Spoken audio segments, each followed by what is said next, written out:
100व्या नाट्य संमेलनाच्या निमित्तानं या व्यासपीठावर उपस्थित असलेले महाराष्ट्र राज्याचे लोकप्रिय आणि संवेदनशील मुख्यमंत्री आदरणीय एकनाथजी शिंदे साहेब, अखिल भारतीय नाट्य परिषदेचे तहयात विश्वस्त आणि या 100व्या नाट्य संमेलनाचे स्वागताध्यक्ष आदरणीय पवार साहेब, ज्यांनी आताच संमेलनाच्या अध्यक्षपदाची सूत्र घेतली ते जब्बारजी पटेल,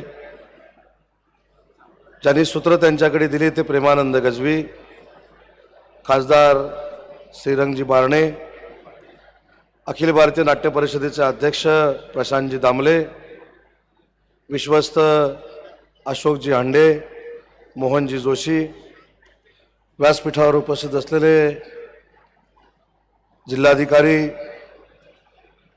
या महानगरपालिकेचे आयुक्त, व्यासपीठावरील उपस्थित असलेले विधिमंडळातील सर्व सहकारी, व्यासपीठावर उपस्थित असलेले सगळेच पदाधिकारी, सर्व सन्माननीय मान्यवर आणि मोठ्या संख्येने उपस्थित कलाकार आणि बंधू आणि भगिनींनो, व्यासपीठ एवढं मोठं आहे की सगळ्यांची जर नावं घ्यायला लागलो तर नाट्य संमेलनातला एकही कार्यक्रम होणार नाही, फक्त नाव घ्यायचाच कार्यक्रम होईल. म्हणून सगळ्यांची नावं घेत नाही. आणि सुप्रीम कोर्टाच्या निर्णयाप्रमाणे मंत्रिमंडळाला 15% बंधन जरी असलं तर आपल्याकडे काय खुर्च्यांचा तोटा नाही, मागेल त्याला खुर्ची ही आपल्याकडे योजना आहे. त्याच्यामुळे व्यासपीठावरच 100 लोक आहेत. ते सर्व माझे पदाधिकारी, प्रशांतजींनी या ठिकाणी आपलं मनोगत व्यक्त केलं, प्रेमानंदजींनी आपलं मनोगत व्यक्त केलं, ज्या काही त्रुटी आहेत त्या कशा सुधाराव्या ह्या देखील माजी अध्यक्षांनी या ठिकाणी सांगितल्या. प्रशांतजींनी सांगितलं की राजकारणामध्ये काम करणारे आम्ही देखील कलाकार आहोत. प्रशांतजी, काल देखील मी तुम्हाला धन्यवाद दिले आणि आज देखील मी पुन्हा एकदा आपल्याला धन्यवाद देतो. आमच्यावरचा एक आरोप आपण दूर करून टाकला, कारण राजकारणाने नाट्य संमेलनामध्ये आलं की राजकारणी नाट्य संमेलनामध्ये हस्तक्षेप करतात अशा बातम्या तयार होतात. त्याला आपण पूर्णविराम दिलात आणि आम्ही देखील कलाकार आहोत हे आपण सांगून टाकलं.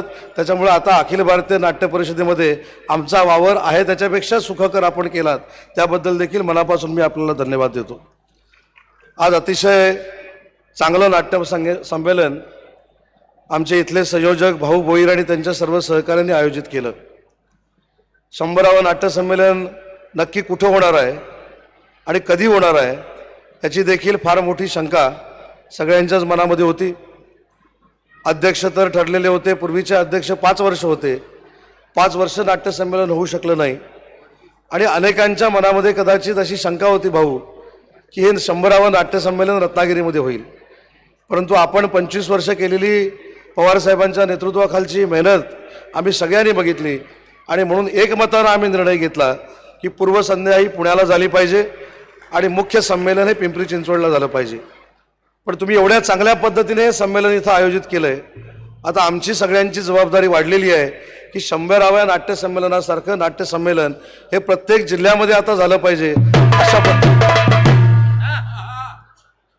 अशा पद्धतीची भावना, भाऊ काय काय करताय असला घाबरलो मी. तर ही जबाबदारी आता आम्ही सगळ्यांनी मिळून स्वीकारली. आज महाराष्ट्र राज्याचे मुख्यमंत्री एकनाथ शिंदे साहेब आणि पवार साहेब या एकाच व्यासपीठावर आहेत. मी गेले 6-7 वर्ष ही अखिल भारतीय नाट्य परिषद अतिशय जवळून बघतोय. अनेक मागण्या आहेत, अनेक उपक्रम आहेत. नाट्यगृहाचा प्रश्न देखील प्रशांतजी आपण या ठिकाणी सांगितला, कलाकारांच्या घराचा प्रश्न आहे, बॅकस्टेजच्या लोकांच्या घराचा प्रश्न आहे.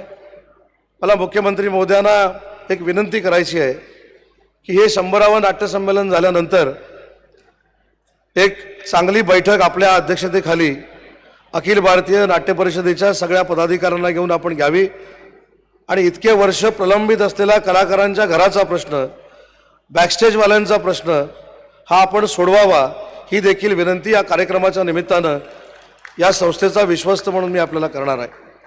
मराठी रंगभूमीवरचा कलाकार, मराठी चित्रपटसृष्टीतला कलाकार आणि हिंदी चित्रपटसृष्टीतला कलाकार याच्यामध्ये जमीन आसमानाचा फरक आहे.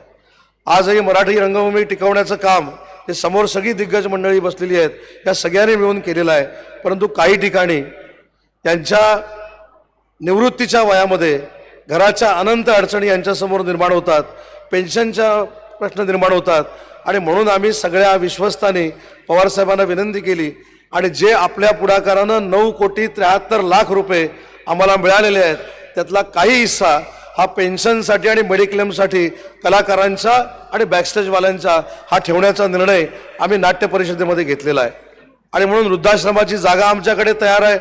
मुख्यमंत्री महोदयांनी याच्यामध्ये स्वतः लक्ष घालून आज या 100व्या नाट्य संमेलनाच्या निमित्तानं या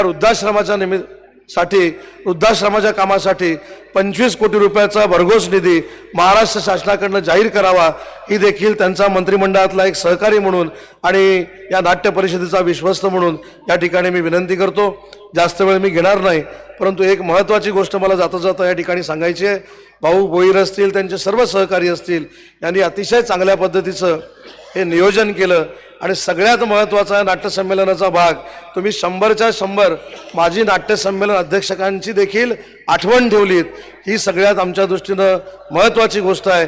आणि जो अध्यक्ष होऊन जातो त्याची आठवण सहसा कोण ठेवत नाही. ती 100 लोकांची आठवण आपण ठेवलीत त्याबद्दल तुमचं मनापासून कौतुक करतो. आणि मुख्यमंत्री महोदयांनी त्यांचा पूर्ण राजाश्रय अखिल भारतीय नाट्य परिषदेला आणि मराठी कलाकारांना द्यावा एवढीच विनंती करतो आणि थांबतो. जय हिंद, जय महाराष्ट्र. एबीपी माझा, उघडा डोळे बघा नीट.